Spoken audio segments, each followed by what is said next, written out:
Hello guys, welcome to my new video. আশা করছি সবাই খুব ভালো আছো।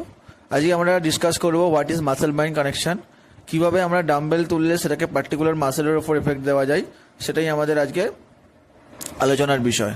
তো অনেকে আমরা ওয়ার্কআউট করি কিন্তু মাসেল মাইন্ড কানেকশন ঠিক মতন হয় না বলে আমাদের টার্গেট মাসেল সঠিক ম্যাক্সিমাম ফ্যাটিক হতে পারে না বা ট্রেনিং করতে পারে না।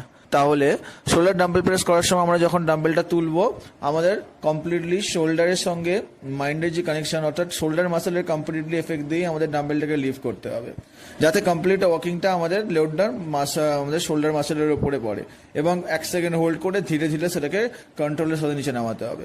এতে আমাদের ফ্রন্ট এবং সাইড ল্যাটারাল খুব ভালোভাবে অ্যাক্টিভ হবে। এভাবে তোমরা যদি কনসিস্টেন্সির সাথে করতে পারো তোমাদের শোল্ডার মাসেল খুব ভালোভাবে ডেভেলপমেন্ট হবে। এছাড়া অন্য এক্সারসাইজেও আরেকটা এক্সাম্পল যদি তোমাদের দিই, ডাম্বেল ফ্রন্ট রেজেস। এটা আমাদের ফ্রন্ট রেজেস শোল্ডারের ফ্রন্ট মাসেলের জন্য এক্সারসাইজ।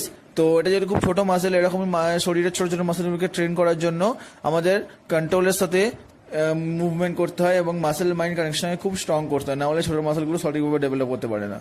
তো প্রতিটা বডি পার্টি সঠিকভাবে মাসেল মাইন্ড কানেকশন না থাকলে কখনোই সঠিকভাবে ট্রেনিং করতে পারবে না বা ডেভেলপ করতে পারবে না। তো এক্সারসাইজের ক্ষেত্রে মাসেল মাইন্ড কানেকশন খুবই জরুরি, আবার ফোকাস করো। Thank you. এরকম ফিটনেস টিপস চ্যানেলটিকে ফলো করতে পারো। Stay fit, stay connected.